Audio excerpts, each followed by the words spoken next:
Good morning everyone. CS की online classes में आप सभी का स्वागत है। Once again I welcome to all of you CS classes. In previous videos we have discussed the if else statement or conditional statement or selection statement, and we did so many programs which works on if else statement. Now we are today we are having one more conditional statement that is called if elif statement. Conditional programming और selection programming करने के लिए हमारे पास if statement, if else statement and one more statement that is called if elif statement है, जिसको आज हम क्या करने जा रहे हैं, डिस्कस करने जा रहे हैं। और प्रीवियस वीडियोस में आप इन इफ और कंडीशनल स्टेटमेंट और सिंपल कोड्स को देख चुके होंगे, तो आपको काफ़ी कुछ समझ में आएगा। और अगर आपको कोई प्रॉब्लम है तो आप पूछ सकते हो। यहाँ पर आज जो हमारे पास हम पढ़ने जा रहे हैं इफ एलिफ स्टेटमेंट, ये हम सभी जानते हैं कि हमें जो भी कोड जनरली मिलता है उसको हमें कंप्यूटराइज करने के लिए किसी ना किसी प्रोग्रामिंग लैंग्वेज की आवश्यकता पड़ती है, and here we are using the Python. तो कोई अगर ऐसी सिचुएशन आ जाती है जहाँ पे हमारी जो भी प्रॉब्लम है उसमें कोई ऐसी आ रही है कि जहाँ पे हमें कंडीशन के आधार पे सिलेक्शन करना है कि अगर कंडीशन ट्रू है तो ये स्टेटमेंट एग्जीक्यूशन का सिलेक्शन हो जाए, या कंडीशन फॉल्स है तो ऐसा हो जाए, या कंडीशन अगर ये ट्रू है तो ऐसा हो जाए। तो ऐसा करने के लिए कई हमारे पास सिचुएशन आ सकती हैं, जिनको करने के लिए हमारे पास क्या है, इफ एलिफ स्टेटमेंट है। ये कैसे सिचुएशंस हो सकती हैं? जनरली हम कुछ सिचुएशन देखते हैं जो कंडीशनल प्रोग्रामिंग की सिचुएशन है, और जहाँ पे हमको instead of using if else और if statement we will have to use the if elif statement. जैसे मैंने आपको एक सामने एक एग्जाम्पल लिखा हुआ है यहाँ पे, जैसे मैंने लिखा है कि एक यहाँ पर आपका जो रिज़ल्ट आता है, जनरली सीबीएसई जो रिज़ल्ट पब्लिश करता है उसके आधार पे मैंने कुछ यहाँ पे कैटेगरीज लिखी हुई हैं। जैसे आपके परसेंटेज मार्क्स मैंने लिखे हुए हैं, PER परसेंटेज, और उसके आधार पे मैंने आपकी क्या लिखी है, ग्रेड। कि अगर मैं आपसे कह दूं कि यूज़र अगर मुझे ऐसा कोड करना है कि यूज़र केवल क्या करे, यहाँ पे आपका यहाँ पर परसेंटेज मार्क्स इनपुट करे और उसके आधार पे आपकी क्या आ जाए, ग्रेड आ जाए। जैसे अगर यूज़र परसेंटेज की वैल्यू एबव 90 करता है तो ए प्रिंट हो जाए, और परसेंटेज की वैल्यू अगर वो 70 to 90 के बीच में इनपुट करता है तो बी हो जाए, और 50 to 70 के बीच में करता है तो क्या हो जाए, सी हो जाए, और 30 to 50 के बीच में करे तो डी हो जाए, और बिलो 30 को यूज़र इनपुट करता है परसेंटेज की वैल्यू तो उसके पास आपकी ग्रेड ई प्रिंट होके आ जाए। तो यहाँ आप देख रहे हैं कि कई कंडीशंस की रेंज है कि हमको अगर परसेंटेज की वैल्यू 90 से ऊपर है तो क्या प्रिंट कराना है, केवल ए वाले स्टेटमेंट को सिलेक्ट करना है, और 17 to 90 के बीच में अगर रेंज आ गई तो बी प्रिंट हो, 50 to 70 आ गए तो सी प्रिंट हो। तो so many range is being given here. तो आउट ऑफ मैनी रेंजेस आपका कोई सिंगल आउटपुट आएगा। जनरली आप देखते भी हो कि आपके सब्जेक्ट्स में ABC ग्रेड आते हैं, तो वो आपके परसेंटेज मार्क्स या सब्जेक्ट के मार्क्स के आधार पर आते हैं। तो यहाँ पे हमको क्या करना पड़ रहा है, कंडीशंस की जो रेंजेस है उनके आधार पे कोई एक सिंगल प्रिंट स्टेटमेंट सेलेक्ट करना है, या तो वो ए हो सकता है, या फिर बी वाला, या फिर सी वाला, या फिर डी वाला, या फिर ई वाला। तो यहाँ पे हमको कंडीशंस, कई कंडीशंस हैं, तो कई कंडीशंस को चेक करने के लिए हम क्या यूज़ करेंगे यहाँ पे, if elif statement, because multiple conditions is being given in our situation. एक और सिचुएशन हम ले सकते हैं यहाँ पर, जैसे आपसे कहें कि हमको write a code in Python to input cost price of the, आप कोई डिवाइस खरीदने जाते हैं, कोई सामान खरीदने जाते हैं बाज़ार पे, तो उसके कॉस्ट के आधार पे आपको डिस्काउंट मिलती है। अगर वो जो आप आइटम खरीद रहे हैं उसकी प्राइस 10,000 तक होती है तो आपको जो शॉपकीपर है वो आपको 8% डिस्काउंट देते हैं। अगर 10 to 20,000 तो 10% देते हैं, एबव 20,000 है तो 15%। और प्राइस में से डिस्काउंट डिडक्ट होके हम उनको पे करते हैं। तो ऐसा कोड अगर हमको करना है कि यूज़र सिंपली प्राइस इनपुट करे और उसके आधार पे हमारी क्या आ जाए, डिस्काउंट ऑटोमेटिकली कैलकुलेट हो जाए और नेट प्राइस जो हमको पे करना है वो ऑटोमेटिकली कैलकुलेट हो जाए, तो यहाँ पर हमारे पास आप देख सकते हो कि जनरल लाइफ की सिचुएशन में हमारे पास क्या है, मल्टीपल सिलेक्शंस आ रहे हैं, मल्टीपल कंडीशन की कि इफ़ प्राइस 10,000 तो डिस्काउंट इज डिफरेंट, 10,000 से 20,000 है तो ये अलग है, और अगर 20,000 से ऊपर है तो 15% है। तो यहाँ पर हमारे पास मल्टीपल कंडीशंस आ गई हैं। तो हमारे पास एक और सिचुएशंस है जहाँ पे हम, तो ये मैं कुछ सिचुएशन बता रहा हूँ, लेकिन जो भी प्रॉब्लम होगी उसके आधार पर you will have to decide कि मुझे इफ़ यूज़ करना है कि इफ़ एल्स यूज़ करना है या if elif statement. This is a situation of if elif statement. कुछ और देखते हैं फिर हम इन्हें कंप्यूटराइज करेंगे। खैर अभी हम इसको नहीं देखते हैं कि कैसे होगा। एक और सिचुएशन हम यहाँ देखते हैं कि यूज़र मंथ के नंबर इनपुट करे और उसके अकॉर्डिंग क्या आ जाए, उसका सीज़न प्रिंट होके आ जाए। तो मंथ की वैल्यू आप जानते हैं कि अगर यूज़र 11, 12, 1, 2 मंथ करे तो विंटर प्रिंट हो जाए, 3, 4, 5, 6 करे तो क्या प्रिंट हो जाए, समर प्रिंट हो जाए, और 7, 8, 9, 10 हो जाए तो ऑटम। यानी मंथ की वैल्यू हमें चेक करना है, उसके अकॉर्डिंग कोई एक स्टेटमेंट सेलेक्ट करना है, या तो विंटर वाला होगा या फिर समर वाला या ऑटम वाला। तो कंडीशंस हमारे पास कई हैं कि अगर मंथ की वैल्यू 11 है तो ऐसा हो जाए, 12 है तो ऐसा, या 3 हो तो ऐसा। तो यहाँ भी हम इसका यूज़ कर सकते हैं। एक और कोड है कि आप जैसे कैलकुलेटर में सिंपल करते हैं कि यूज़र से 2 नंबर हम इनपुट कराएं और वो तीसरा ऑपरेटर इनपुट करे। तो अगर वो 2 नंबर 12 और 24 करे और प्लस ऑपरेटर इनपुट कर दे तो उसके आधार पे क्या प्रिंट हो जाए, उन दोनों नंबर का एडिशन। अगर वो दोनों नंबर 12 और 12 कर दे और माइनस का ऑपरेटर इनपुट कर दे तो क्या आ जाए, हमारे पास 0 आ जाए। ये भी सिचुएशन हो सकती है। मतलब यूज़र से हम कोई भी 2 नंबर और एक ऑपरेटर इनपुट कराएंगे। जैसे उसने 5 और 6 इनपुट कर दिया और ऑपरेटर में क्या इनपुट कर दिया, एस्ट्रिक, तो दोनों का क्या हो जाएगा, मल्टीप्लाई।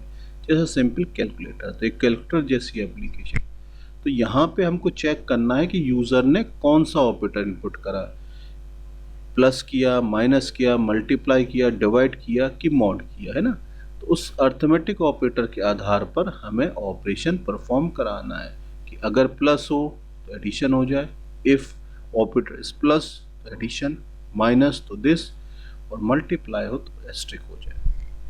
तो इस सिचुएशन में भी मल्टीपल कंडीशंस हैं, तो हम इफ एल्स का यूज़ कर सकते हैं। ठीक है, चलिए अब हम इनको देखते हैं ये कोड कैसे करेंगे, है ना। इनको हम देख लेते हैं। एक और भी क्राइटेरिया था यहाँ पे मैं इसका कि अगर आपको ये मैंने इस कोड करा हुआ है कि अगर आपके यूज़र आपको स्टीम का एलोकेशन आपके परसेंटेज मार्क्स पर डिपेंड करता है, तो यूज़र अगर परसेंटेज मार्क्स वो कर देगा तो यहाँ पर क्या हो जाएगा हमारे पास, अगर वो परसेंटेज मार्क्स 70 से ऊपर है तो साइंस स्ट्रीम आ जाए, 50 से 70 के बीच में तो कॉमर्स स्ट्रीम आ जाए, और 30 to 50 है तो ह्यूमनिटी स्ट्रीम आ जाए। तो ये मल्टीपल सिचुएशन है जहाँ पे हम इनका यूज़ करते हैं। अब इफ एल्स स्टेटमेंट जनरली कैसे यूज़ करते हैं, इसका सिंटेक्स क्या है, इफ़ लिखूँगा यहाँ पे, स्मॉल में इफ़ आएगा, इसका सिंटेक्स है इफ़ देन कंडीशन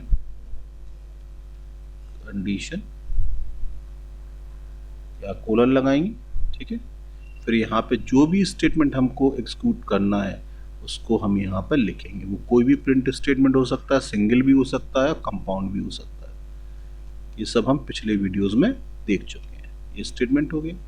इसके अलावा अगर कोई और कंडीशन हो, एल इफ में फिर हम कंडीशंस लिखेंगे, है ना। यहाँ पर एल इफ कंडीशन, दूसरी कंडीशन जिसके आधार पे हमें कुछ करना है, फिर यह कोलन लगाएंगे, फिर हमारा पाइथन स्टेटमेंट इंडेंट करके लिखेंगे, पाइथन स्टेटमेंट।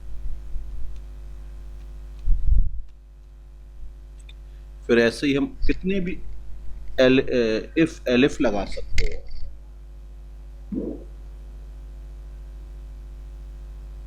मैंने एक और लगा दी। ऐसे मल्टीपल एलिफ स्टेटमेंट लगा सकते हैं एज पर योर सिचुएशन, कि आपकी सिचुएशन क्या है।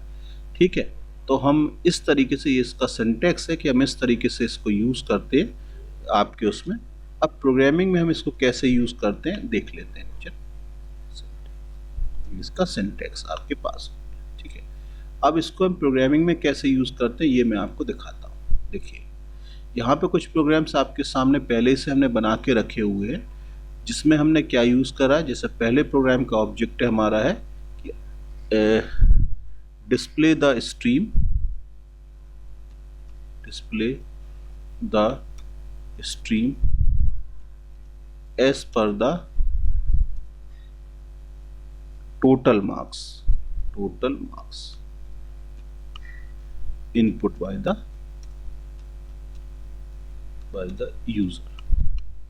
यूज़र जो भी टोटल, जैसे हम कहीं भी एडमिशन लेते हैं तो हमें एक क्राइटेरिया दे दिया हमारे जिसको भी ये कोड कराना है उसने हमको क्राइटेरिया दे दिया कि अगर हमारी टोटल मार्क्स की वैल्यू 70 से ज़्यादा है तो हमको साइंस स्ट्रीम मिल जाए, अगर टोटल मार्क्स की वैल्यू 50 से 70 के बीच में है तो कॉमर्स स्ट्रीम आ जाए, और टोटल मार्क्स की वैल्यू 30 से 50 के बीच में है तो ह्यूमैनिटी स्ट्रीम आ जाए।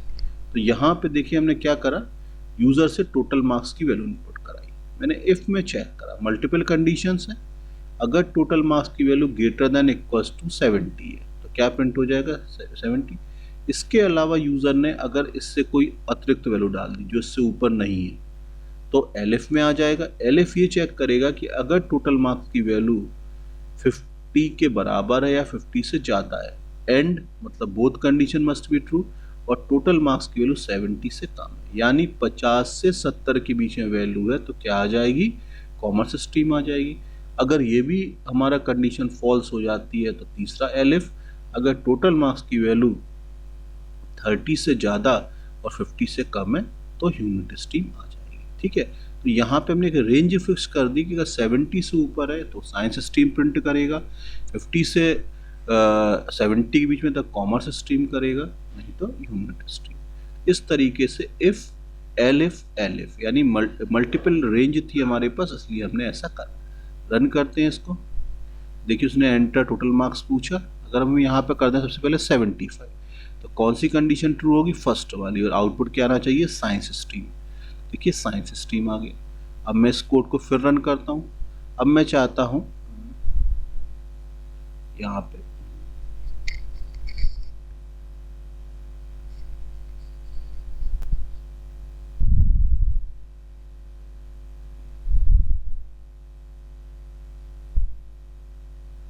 तो वैसे अगर हम इसको कोड में कुछ वो एडिटर प्रॉब्लम कर रहा है, मैं फिर से देखता हूँ।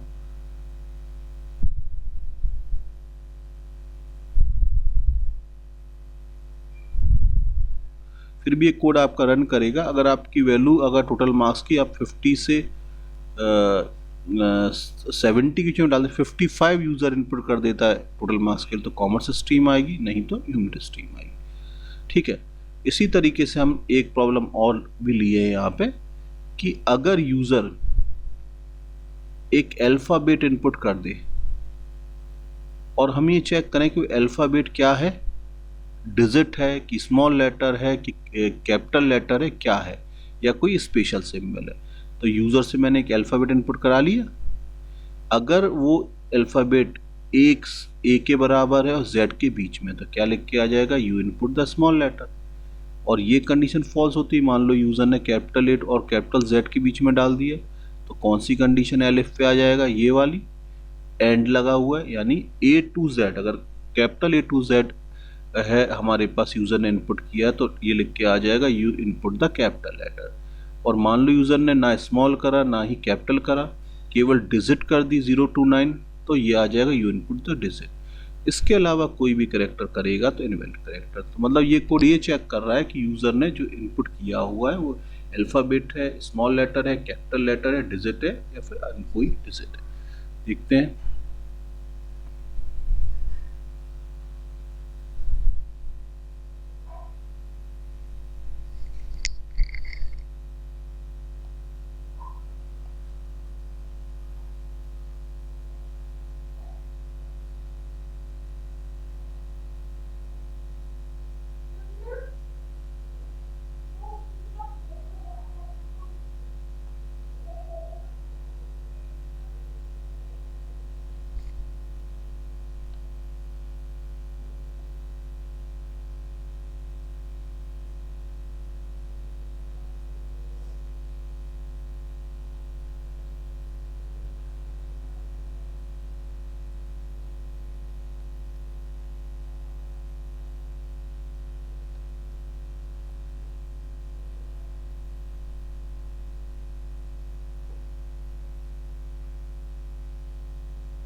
तो ये देखिए आपके सामने मैंने एक स्मॉल लेटर करा तो उसने क्या प्रिंट कर दिया, यू इनपुट है स्मॉल लेटर। एनाकोंडा नेविगेटर में रन होने में कोई प्रॉब्लम आ रही थी, मैंने एडिटर चेंज कर दिया, पाइथन IDLE पे रन कर दिया। तो आप यहाँ देख सकते हो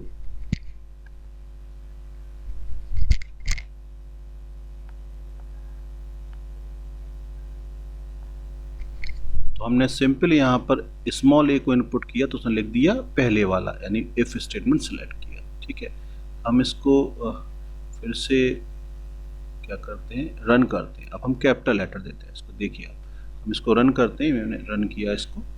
अब देखिए मैं कैपिटल ए, अगर मैंने कैपिटल ए इनपुट कर दिया तो यू इनपुट है कैपिटल लेटर। तो यहाँ सिलेक्शन हो रहा है ना कि यूज़र के आधार पे, यूज़र ने जो वैल्यू इनपुट की उसके आधार पे सिलेक्शन हो रहा है। तो हम ये कैसे कह सकते हैं कि हमारा यहाँ पर सिलेक्शन हो रहा है। ठीक है, अगर हम डिजिट कर दें, ठीक है, तो इस तरीके से आप कोई भी वैल्यू इनपुट करोगे उसके आधार पे क्या हो जाएगा, हमारा आउटपुट आ जाएगा। ठीक है, चलिए और भी देखते हैं हम, और हमारे पास जो भी कोड है हम उनको रन करके देख लेते हैं। तो हमारे पास कुछ एडिटर प्रॉब्लम कर रहा था, मैं इसको देख लूँगा।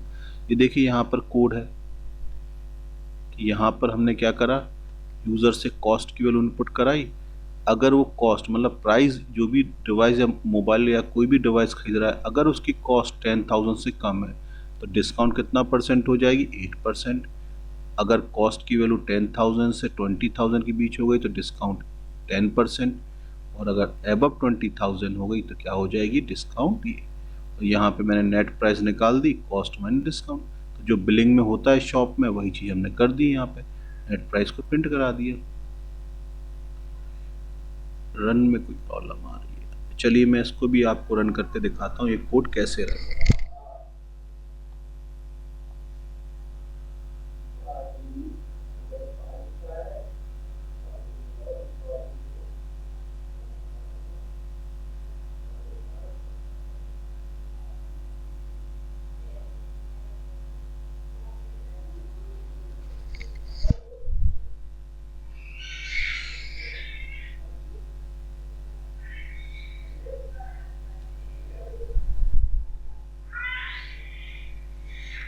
ठीक है, तो यहाँ पे मैंने देखिए कोड लिखा है आपके सामने, इसको रन करते हैं, देखते हैं। उसने कॉस्ट पूछी मोबाइल की, मैंने डाल दी 50,000।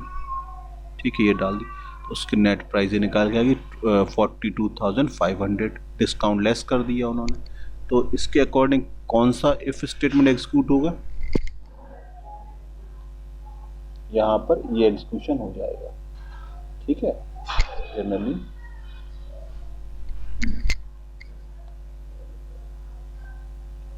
यहाँ पे हमारे पास 50,000 यूज़र ने करा था, तो ये थर्ड वाले LF स्टेटमेंट पे आ जाएगा। तो डिस्काउंट कैसे निकल आएगा, कॉस्ट इनटू 15%, तो 15% वाला LF स्टेटमेंट सेलेक्ट हो जाएगा। तो ऐसा हम कर सकते हैं। ठीक है, ये कई कोड हैं, आप और भी देख सकते हैं ऐसे।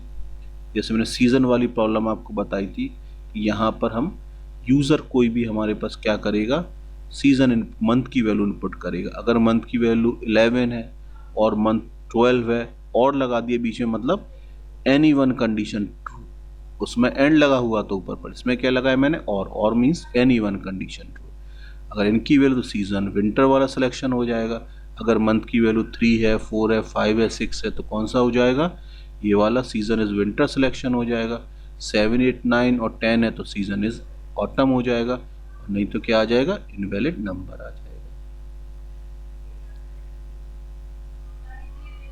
ठीक है, तो इस तरीके से हमारे ये हो सकते हैं। एक कोड और भी है कि जो मैंने बताया था लाइक कैलकुलेटर वाली प्रॉब्लम कि यूज़र 2 नंबर इनपुट करेगा, ऑपरेटर को आप करेक्टर की तरह कंसीडर कर लेना। मैंने इनपुट करा, अगर वो प्लस है ऑपरेटर तो दोनों का एडिशन हो जाएगा, अगर ऑपरेटर क्या है, माइनस है, दोनों का सब्ट्रैक्शन हो जाएगा। ऑपरेटर अगर एस्ट्रिक है तो मल्टीप्लाई हो जाएगा, और ऑपरेटर क्या है, डिवाइड है, तो दोनों का क्या हो जाएगा, डिवीज़न आ जाएगा। और अगर ऑपरेटर परसेंटेज है तो रिमाइंडर निकल आएगा। तो ऐसी कई सिचुएशन है जो मैंने आपके सामने कुछ डिस्कस की और आपको समझ में भी आया होगा। और प्रॉब्लम तो बहुत है इस पर कि आप इसको और भी अच्छी तरह से, अगर आप इफ एल स्टेटमेंट पे कमांड करना चाहते हैं तो अपनी बुक से या रेफरेंस बुक से कई कोड कर सकते हैं। तो आपको in if L elif statement का यूज़ जनरली आपको कहाँ यूज़ करना पड़ेगा, जहाँ आप देखते हो कि मल्टीपल कंडीशंस हैं और हर कंडीशन के आधार पर कुछ चीज़ का एग्जीक्यूशन हो रहा है। ठीक है,